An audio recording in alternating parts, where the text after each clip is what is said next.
Bem, pessoal, e hoje nós temos aqui um vídeo especial no canal Dialetizando. Estamos aqui hoje com Sabrina Fernandes, do canal Tese 11, que vai aqui bater um papo um pouco com a gente sobre o tema a esquerda brasileira e crise da praxe. Primeiramente, eu queria agradecer a Sabrina pela sua disponibilidade, a atenção, a gentileza que você atendeu o nosso pedido. Ah, que isso, obrigada, John. Foi ótimo porque eu estou em Iguatu, no Ceará, deu certo, uma passada bem rapidinha aqui, mas a gente vai poder bater um papo, inclusive, para depois dar umas cutucadas para aumentar a frequência de vídeo, né? E ficar alimentando, dialetizando com um pouquinho mais de frequência, que a gente quer ver mais conteúdo, então... Ótimo, Sabrina.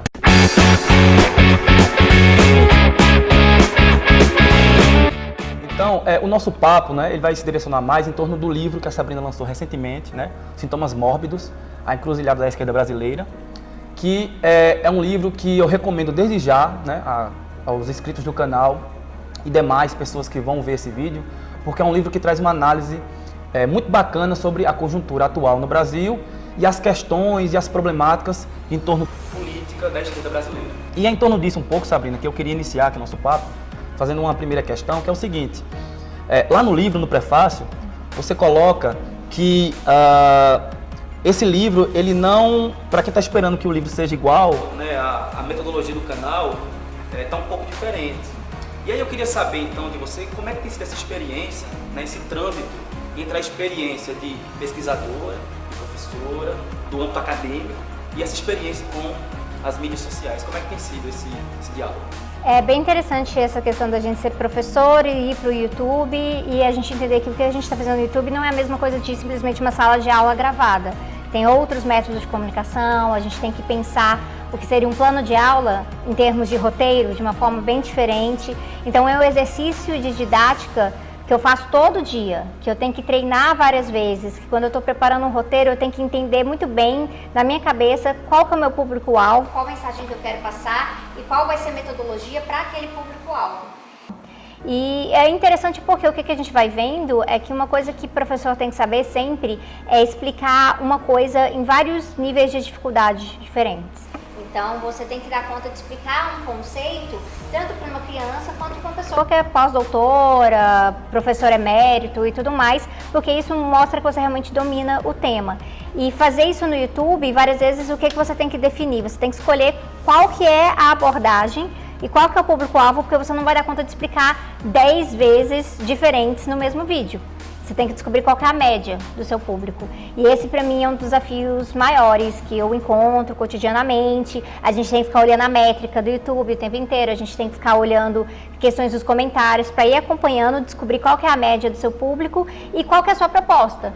E no meu caso, a proposta é uma proposta que é de formação política, mas também é uma proposta que traz teoria, traz conceitos e é um desafio cotidiano. Lá no livro você coloca uma questão muito interessante, logo nas primeiras páginas, eu gostei muito, é que a esquerda brasileira não para, E quer dizer, que dá essa ideia de dinâmica, de movimento histórico, que é a classe trabalhadora. E eu queria que você falasse um pouco, como é que você enxerga hoje a esquerda brasileira, quais são os principais dramas, quais são os principais engodos da esquerda brasileira do ponto de vista da sua organização, da consciência de classe, nessa perspectiva de que a esquerda não para, esse movimento histórico. É uma coisa interessante para a gente pensar, porque são várias esquerdas dentro de uma esquerda, mas é importante a gente pensar um campo. Várias vezes quando eu falo de esquerda brasileira, o pessoal fala, mas essa é diferente daquela. Claro, o livro é sobre fragmentação, mas a gente tem que pensar o que é o campo no geral. E esse campo, ele está passando por seus próprios desafios.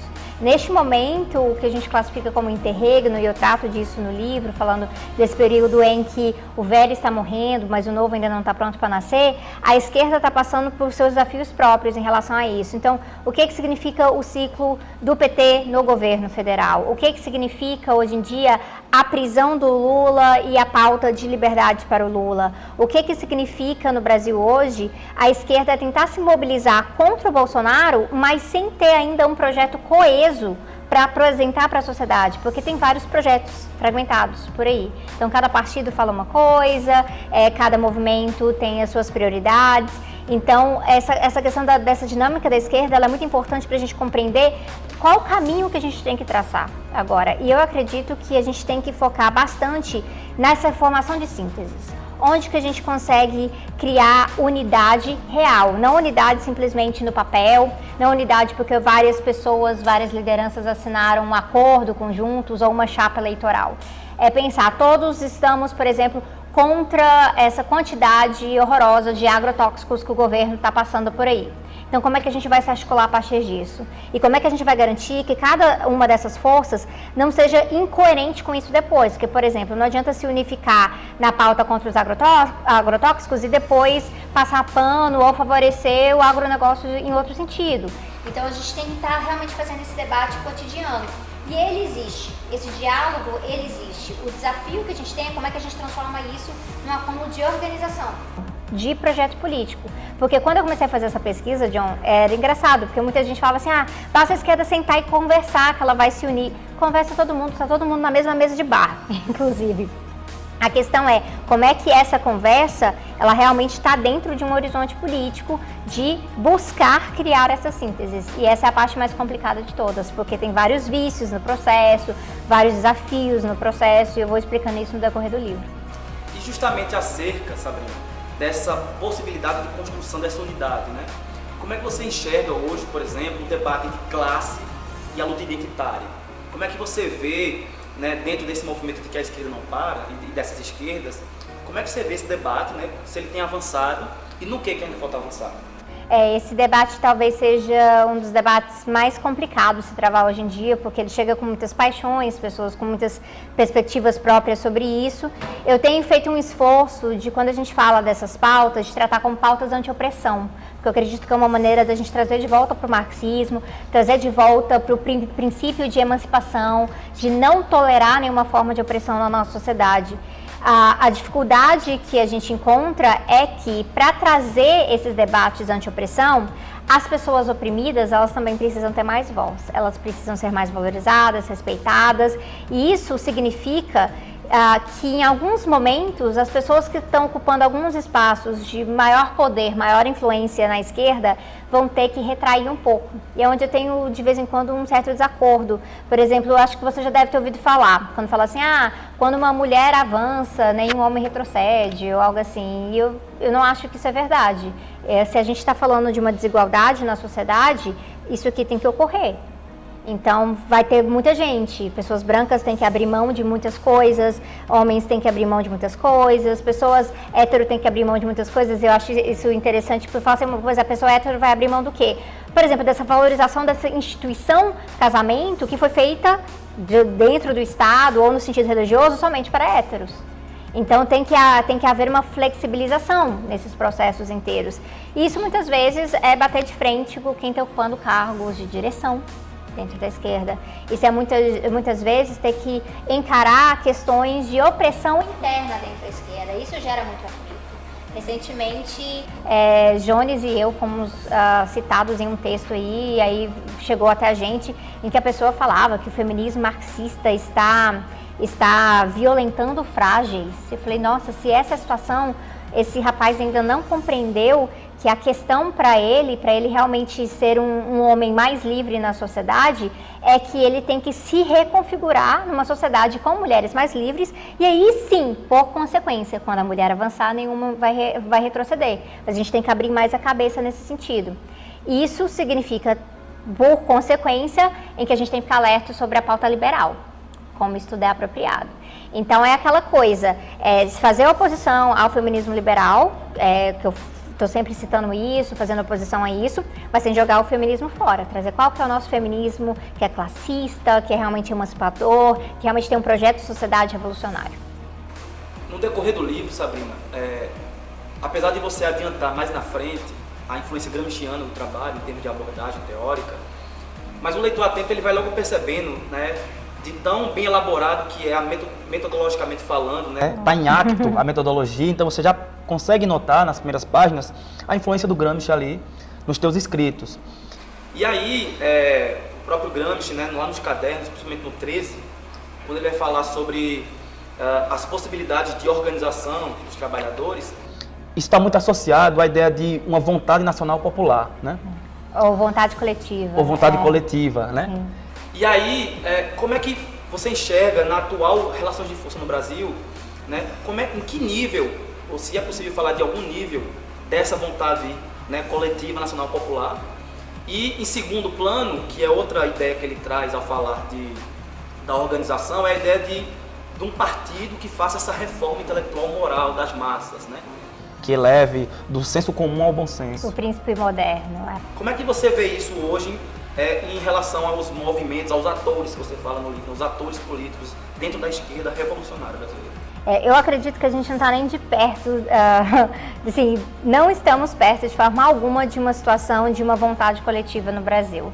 É importante a gente enfatizar isso, porque quando veio junho de 2013 é algo que eu abordo no livro, está em debate até hoje, né, várias perspectivas diferentes sobre junho de 2013, você deve ouvir umas 10 diferentes por dia. Cada pessoa tem uma opinião sobre junho.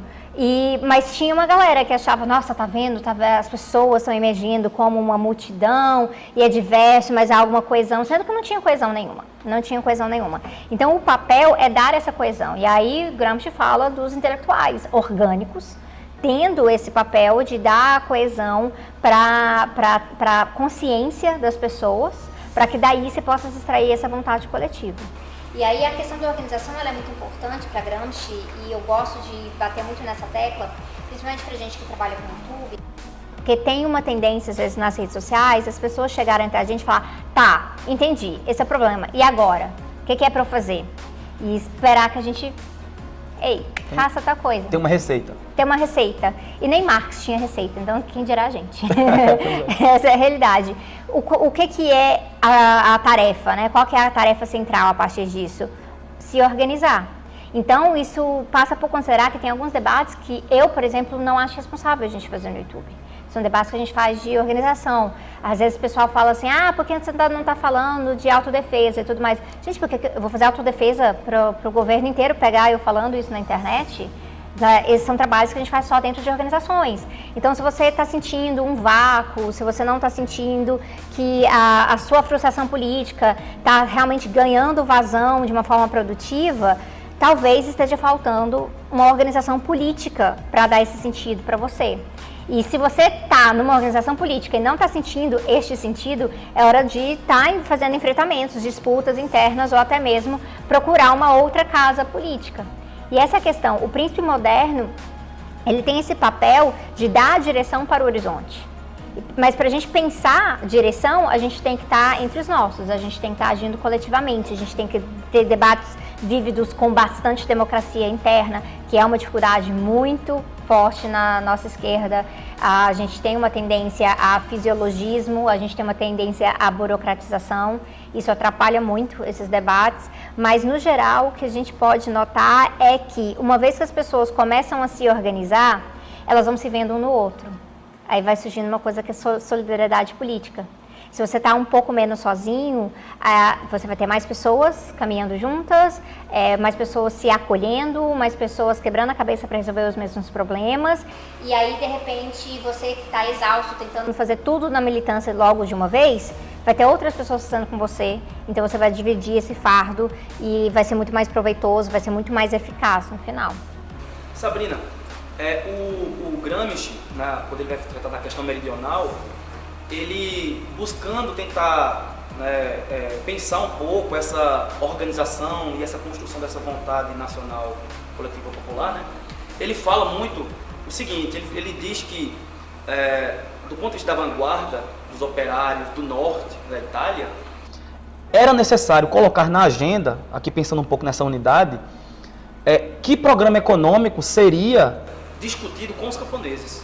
Então, eu estou aqui colocando para a gente pensar um pouco, né? Será que você sente falta nessa construção dessa unidade, como você falou, que não é só assinar um papel, não é só fazer uma frente política esvaziada, mas você sente falta da construção dessa agenda econômica que toque ali nas condições de vida daquelas pessoas mais pauperizadas, que sentem com mais afinco os dramas da sociedade capitalista não liberal? Você acha que falta essa costura dessa agenda? Tem uma coisa que a gente tem que parar para pensar, né? Num país como o nosso, de capitalismo dependente, de democracia frágil, como o Florestan Fernandes já falava, extremamente limitada, muitas coisas que a gente fala de direitos econômicos nunca contemplaram a maior parte da população. E quando a gente faz um trabalho assim, conversando com as pessoas na rua, distribuindo panfletos, bem naquele, né, aquele cara a cara, várias vezes falando de reforma da Previdência, o pessoal fala, eu nunca tive carteira assinada mesmo, sempre vivi de bico. Então, na vida dela, aquilo ali nunca nem fez sentido para ela se levantar e ficar horrorizada. E aí passa para a gente realmente compreender o nível de anomia, para usar um termo que é de Durkheim, né, mas de desintegração mesmo, social que a gente tem. De parte da nossa força de trabalho no Brasil não consegue se reconhecer como classe trabalhadora porque ela nunca foi integrada como classe trabalhadora. Aí eu volto a Florestan por conta disso também. Então, para desenvolver um projeto, eu tenho total acordo com você, para desenvolver um projeto econômico para essa população, a gente tem que partir das condições reais em que essa população está vivendo. É algo que eu falo, por exemplo, quando a gente olha a questão de falta de carteira assinada, a situação das mulheres negras no Brasil. São as que mais se encontram em empregos informais, com maior chance de serem demitidas por qualquer coisa. Então, o que é se aposentar ou não se aposentar para essa pessoa? O que a gente tem que estar pensando, então? Segurança de emprego. E aí, quando vem deputados, né, o Glauber falou recentemente, né, de uma garantia nacional de empregos, e o pessoal, que isso, que absurdo. As pessoas ficam horrorizadas com a ideia de que se trabalhar é um direito, a gente deveria garantir o direito ao trabalho. Mas o pessoal fica horrorizado, acha que isso não é possível, mas ao mesmo tempo que temos situações em que a taxa de desemprego está baixa, que eles consideram uma taxa de desemprego natural, que você tem emprego pleno e tudo mais, mas não é o suficiente, porque não quer dizer que a gente está tendo empregos dignos, de qualidade, que as pessoas estão conseguindo se alimentar, cuidar da sua família. Então, ter um projeto de sociedade assim, uma vez que a gente integra essas pessoas, a gente consegue que elas se reconheçam como classe e, a partir de se reconhecer como classe, comecem a agir como classe, conjuntamente, para a abolição das classes. Então, tem algumas coisas que vêm antes desse processo. E muitas vezes isso não é debatido porque, às vezes, na nossa cabeça, a noção de classe trabalhadora está muito presa naquele trabalhador que é sindicalizado, que está dentro da indústria formal, geralmente homem. Então, a gente precisa pensar a classe trabalhadora dentro dos eixos de exploração que a gente tem na sociedade. E aí sim a gente vai vendo as necessidades e vai começar a tapar esses buracos no fundamento para a gente poder construir algo mais adiante. Você também aborda lá no livro uma questão muito interessante, né, trazendo Gramsci, que você até citou aqui agora. Quando o velho ele resiste, né, e não morrer, ele não deixa o novo nascer. E nesse interregno criam-se os sintomas, né, os sintomas mórbidos. E você traz dois conceitos, e eu queria que você explanasse um pouco, que é a ultrapolítica e a pós-política. Seriam estes os sintomas mórbidos hoje da realidade brasileira? Eles são sem dúvida sintomas mórbidos, não são os únicos. Eu acredito, na verdade, que no caso da esquerda, o maior sintoma é a melancolia, que é um outro capítulo do livro também, inclusive é o meu capítulo favorito do livro. Mas a ultrapolítica e a pós-política, que tem alguns vídeos no meu canal sobre isso, sobre a questão de despolitização em si, são os sintomas mais generalizados que a gente encontra. E uma das coisas que eu tenho tentado fazer é ajudar que as pessoas consigam identificar quando que o discurso é um discurso de despolitização, ele está escondendo alguma outra coisa. Eu fui muito xingada no YouTube esse ano, falando de pós-política, porque mexeu com figuras favoritas das pessoas. Aí depois o pessoal vai falar, não, Sabrina, realmente você avisou e a gente não tinha prestado atenção. Falar, não é sobre isso, não é sobre você fazer meia-culpa e falar, eu estava errado de ter te xingado. Não me importa, desde que você agora consiga identificar onde às vezes tem um discurso muito bonito, muito amistoso, que parece que realmente vai contemplar uma sociedade nesse meio dessa polarização, mas na verdade está reforçando o status quo, está reforçando as estruturas burguesas da sociedade. Então, compreender como a pós-política faz isso, por trás de um discurso tecnocrata, quando ela faz isso falando de nem esquerda nem direita, isso é muito importante. Ao mesmo tempo, a ultrapolítica, quando ela impede que a gente veja os antagonismos, por que o trabalhador muitas vezes odeia o patrão, e simplesmente para ver assim, a figura do comunismo malvadão, ou aquela figura do bandido bom é bandido morto, que são o ódio sendo mobilizado como um afeto central de forma a mascarar a situação concreta de tensões de classe que existem na nossa sociedade. Então, identificar isso ajuda a gente também a poder evitar.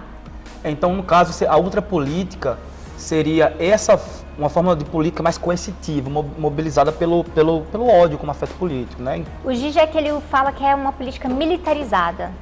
né? Nesse sentido que a gente está fazendo política de guerra. E aí todas as estratégias são pautadas em vamos avançar em relação a essa batalha e a gente vai e destrói o outro nesse processo. Mas muitas vezes quem foi que determinou a guerra? O que está acontecendo por trás daquilo?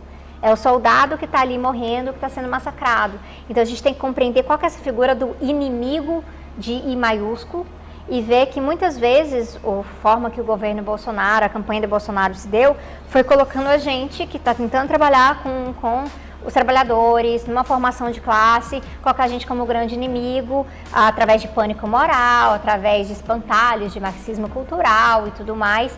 E isso é um esforço para estar despolitizando continuamente. Porque tem uma perspectiva da própria pós-política no campo da esquerda que vê através de uma dialética positiva, como positiva, porque seria uma espécie, as pessoas não indo votar, seria uma espécie de negação da institucionalidade burguesa. Acho que você já deve ter visto essa posição. Tá. E assim, eu considero ela complicada porque ela parece formal, né? É algo formal você prestar atenção em como a sociedade... ela está rejeitando, é uma crise de representação, então se as pessoas não estão se vendo representadas, pelo menos elas estão lá rejeitando. Tá, mas e aí? E aí? Porque você... Qual o conteúdo, né? Qual o conteúdo por trás disso? E qual que é a tática e a estratégia disso? Porque se você não se vê representado, não significa que não tem alguém se utilizando do poder concreto e simbólico da eleição, numa democracia burguesa, limitada, liberal, para te representar contra os seus interesses. Então essa parte, que é a parte concreta mesmo, às vezes acaba ficando por fora da análise e a gente cai em alguns formalismos nesse processo. Por isso que seria um sintoma mórbido. Seria um sintoma mórbido. A gente tem que... A crise de representatividade é algo muito profundo para a gente compreender o que está acontecendo hoje e ela não surge sozinha. A gente tem que ver o que está na raiz dessa crise de representatividade e não simplesmente olhar para o número de votos brancos e nulos e achar que isso demonstra, a pessoa está rejeitando. Está rejeitando, mas ao mesmo tempo eles são a favor de alguma coisa, porque a pessoa pode até te falar assim: tô saco de rede política, não quero falar de política. Mas ela está fazendo política no dia a dia. As decisões que ela está tomando são decisões que são constantemente costuradas no meio político. Então, se a gente não resgatar isso, a gente vai ter um problema muito grave. Ótimo. Sabrina, uma coisa que muito bacana no livro e que deixa a gente bastante intrigado é o recorte temporal, né, de 2013, né? Então, eu fiquei assim, pensando, né? E queria que você explanasse um pouco por que 2013, como esse universo temporal para trabalhar a ideia de crise de praxis, né? Crise que também é uma categoria gramsciana, né? Crise de praxis, mulher falar de crise orgânica, crise histórica, crise econômica e como isso vai em efeito cascata. E aí, por exemplo, eu queria levantar uma questão para a gente pensar, né? Será que, por exemplo, essa crise da praxis, ela não tem sua origem, por exemplo, lá em 2002, quando setores da esquerda revolucionária, principalmente setores dirigentes, né, abrem mão, né, de uma pauta mais radical, de uma estratégia política mais radical e aderem à hegemonia do mercado financeiro? Digo isso no governo Lula, em 2002. Será que não seria a origem desse fenômeno que você identificou com mais sintomas em 2013? Eu penso no sentido, para a gente olhar uma crise, a gente tem que ver quando que ela realmente entra em erupção. A raiz dela pode estar em vários momentos. A partir de 2013, as coisas ficam escancaradas, elas ficam muito evidentes para todo mundo ver o que está acontecendo. Então, o PT já estava em crise naquela época, mas aquela é a crise do partido. A gente tem que pensar o que aqueles que saíram ou que nunca estiveram no PT, o que eles estavam fazendo ao mesmo tempo. Então, essa questão da praxis, pensando dialeticamente, essa questão da praxis, ela vai e volta em certos períodos desde do fim da ditadura formal, né, no Brasil. O que a gente vai vendo? Tem grupos fazendo um certo tipo de trabalho de base, outros estão fazendo menos, alguns estão mais focados no poder institucional, outros estão se voltando mais para sindicatos, e é essa desarticulação que vai formando essa crise de praxis. E aí ela fica evidente quando em junho de 2013 você vai ter muitas pessoas na rua de uma forma espontânea, Porque apesar de ter tido movimentos organizados a princípio, tratando da tarifa e tudo mais, muita gente chega por ali por ver solidariedade, ou chegam até ali porque estão de saco cheio, tem um monte de gente de saco cheio indo pra rua, então eu vou também. Então tem todo esse aspecto de espontaneísmo que está presente ali. E a esquerda não consegue dar uma direção para isso, ela não consegue responder isso. Isso é um dilema que Rosa Luxemburgo falava sobre isso. Como lidar com o espontaneísmo nesse processo todo. E a gente vê que a gente não conseguiu dar uma direção para isso, e ao contrário, cada um foi para um rumo, alguns chamaram junho de reacionário, outros enalteceram, porque basta ter um monte de gente na rua, é um processo pré-revolucionário, algo assim, né? Sem olhar o conteúdo, mais uma vez. E com isso, aí fica evidente, a praxis da esquerda, ela já não estava presente porque ela estava desarticulada. Mas crises internas dos partidos, das organizações, já existiam há bastante tempo. E aí a gente vai ver no caso específico do PT, a gente pode falar que esse processo veio de antes de 2002, veio do processo de quando as doações de empresa passaram a figurar com uma maior proporcionalidade dentro das campanhas eleitorais. O que mudou ali? Ou a gente pode ir para os congressos, né, o congresso do finalzinho da década de 80, e parar para pensar assim, como que teve aquela guinada daquela formação pós-tutorial, todas aquelas comunidades, Igreja Católica muito participante e tudo mais, e para esse foco mais institucional. Ou quando vai chegando ali a época do impeachment do Collor, que vai sair a galera que depois vai formar o PSTU.